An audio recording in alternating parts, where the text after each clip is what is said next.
이 기사의 방향은 뭐냐면 역세권 개발이에요.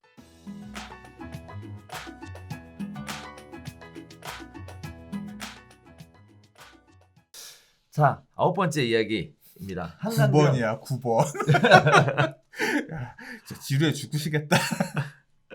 한강변 50층 아파트 실현되냐라는 얘기입니다.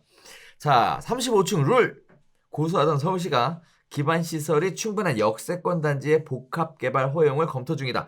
허용하면 50층짜리 아파트 건립이 가능해진다라는 얘기입니다. 자, 역세권에 위치한 단지의 복합 개발이 주택 공급에 어느 정도 영향을 미칠지에 관한 검토를 하고 있다며 부동산 시장에 미치는 영향을 신중히 검토해서 국토교통부와 협의할 계획이다라고 서울시가 복합 개발에 대한 특수 제한 완화 검토를 공식적으로 이번에 처음 밝혔습니다. 자, 뭐 이렇게 되면 음아파트라든지 또 사업이 필요된 잠실 5단지라든지 특혜, 혜택 이런 것들을 받게 되지 않겠냐라는 얘기가 벌써부터 나오고 있는데요.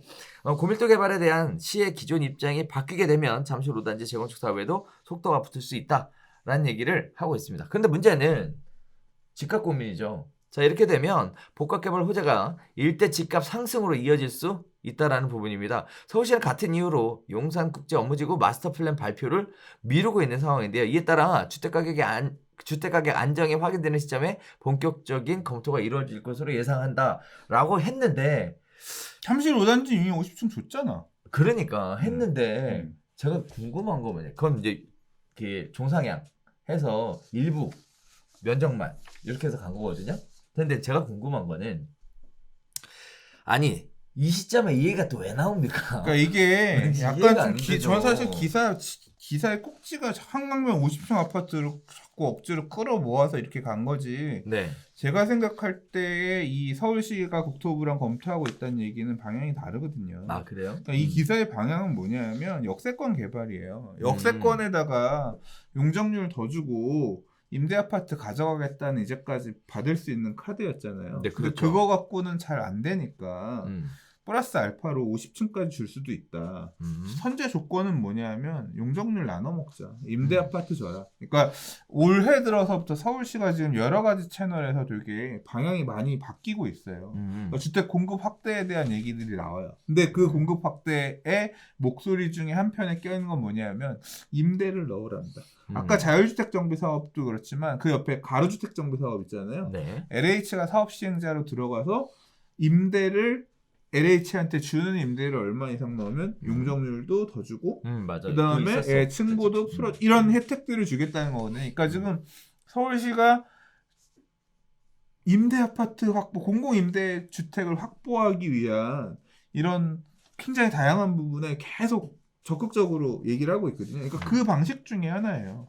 그렇게 봐야지 이거랑 재건축 아파트 풀어줄 거다라고는 좀 별개인 거 봐요. 풀어주지 않을 거란 얘기는 아니에요. 그러니까 이건 어떤 속내인지 모르죠. 이제까지 부동산 가격이 왜냐하면 말이 다르잖아요. 부동산 가격이 불안할 수 있기 때문에 잠실 5단지 인허가 해주란 말입니까?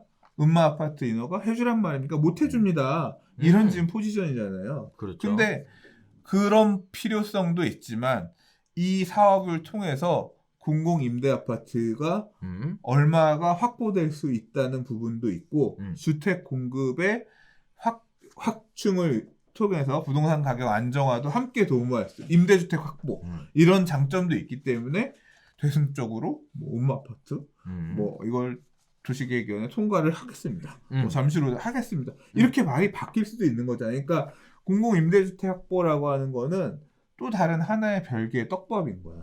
그래서 그런 포지션으로 갑자기 이게 튀어나왔을 가능성도 배제는 못해. 근데 이제 그거는 사실 제 뇌피셜이고 그 실제 필요한 부분은 뭐냐면 임대 아파트. 예, 그러니까 이게 지금 얘기는 자꾸 음마 잠실 5단지를 끄집어냈지만 핵심은 그게 아니라 역세권에 일정 규모 이상의 역세권에 50층까지도 줄 수 있을 테니까 임대를 넣어라.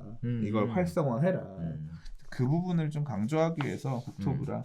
그러니까 도심지 내에 임대주택 또는 주택 공급,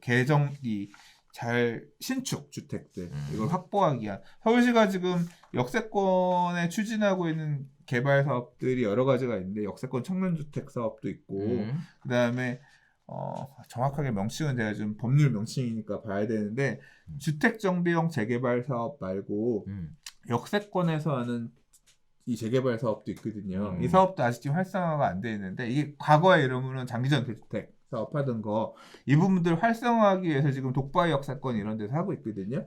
그리고 최근에는 이제 증산 4구역 해제 지역에서도 그 부분을 다시 시도할 수 있게끔 하려고 하는 아무튼 어떻게 풀릴지 모르겠지만 그런 법률적인 이 새로운 제도 도입 검토들 지금 하고 있는 상황이에요. 그래서 올해 들어서 갑자기 서울시가 임대주택을 많이 짓는 조건으로는 그렇게 용적률을 좀 풀어가지고 주택을 짓게끔 하려고 하는 재개발 사업들 이런 쪽에 굉장히 목소리를 많이 내고 있다. 뭐 일몰제 해제 지역들도 다 연장해주겠다 이런 포지션으로 나오는 것도 포함해서 보면 스탠스가 작년과는 달리 많이 변화한 게 느껴집니다. 저 그 스탠스의 변화의 두 가지 축이라고 하면 주택을 공급해야 된다라는 압박감도 작용을 미쳤을 것 같고 동시에 임대주택에 대한 공급도 늘려야 한다라는 부분도 같이 작용했을 것 같은데 자꾸 언론에서 그 비판 받는 게 싫었던 것 같아요. 1월 6일 날 간담회 기자 간담회도 했어요.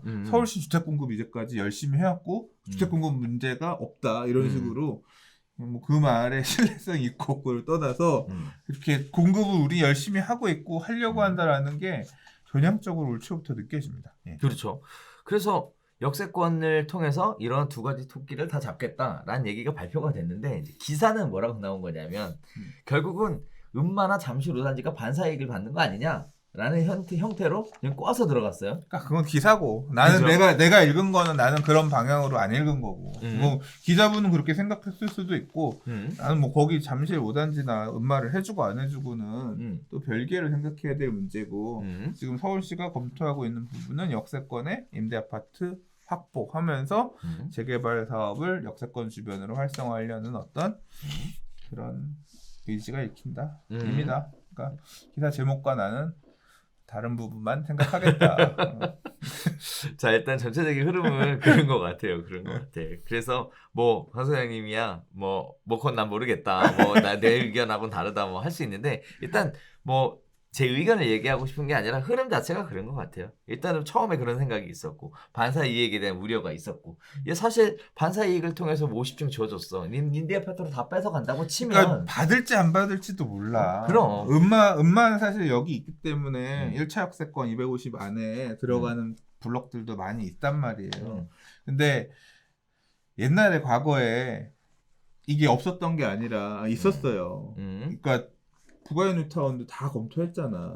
오세훈 시장 시절에 역세권 시프트 넣는 조건으로 종상향 해주는 거. 근데 다 안 받았어 그 당시에는. 근데 요번에 약간 추가되는 게 뭐냐면 50층이야 50층. 그래서 그럼 50층까지 가는 거 보면 훨씬 개방된 거 주면 이거 플러스 알파니까 받을 수 있냐 없냐인데 그거는 민간 사업 시행자들이 고민할 부분이죠. 우리 아파트 용적률 갑자기 역주변에 500% 되면서 고층 올라가면서 임대 껴있는 거 이거 받을래?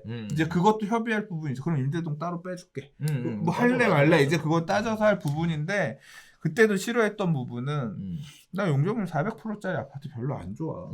빡빡하고 주상복합처럼 마주보고 있고 난 그런 것보다는 그냥 쾌적한 게 좋아요.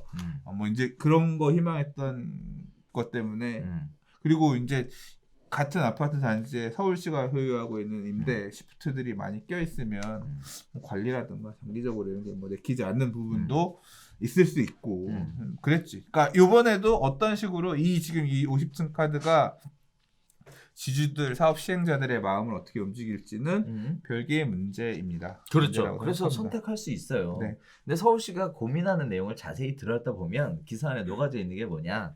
결국 그거를 받아들여서 50층을 줬어. 근데 어쨌든 큰 이익은 없어. 그렇게 해서 문제는 뭐냐면 그걸로 통해서 인근 지역 가격이 다 올라갈까 봐. 이 주변으로 확산되는 인근주택 가격 상승을 어떻게 하겠냐. 결국 이게 서울시의 핵심 고민인 것 같아요. 자, 아무튼 기사는 짧은데 내용은 굉장히 숨겨져 있는 뜻이 많은 것으로 보여지고 있습니다. 제도의 변화는 항상 많은 것의 변화를 수반하죠. 그렇죠. 네. 어떤 선택들을 해 나갈지 지켜봐야 되겠지만 아무튼 이런 부분들을 이 시점에서 이런 얘기가 나왔다라는 것 자체는 또 한편으로는 살짝 걱정이나 우려가 되는 바도 있어요. 뭐 굳이 얘기 안 해도 좀 조용히 넘어가도 되는데 지금 안 그래도 시장 자체가 불안불안하고 있는 상황에 또 다른 악순은 안 뒀으면 하는 네, 바람은 있습니다. 자, 일단 오늘 이걸 쭉 나눠봤는데 엄청 길었어요. 네, 제가 막 정리하다 보니까 이것도 하고 싶고 저것도 하고 싶고 해서 막 늘어났는데 너무 길어서 힘드셨어요, 소장님? 저 투머치 토크 말이 많아. 끊을 줄 몰라.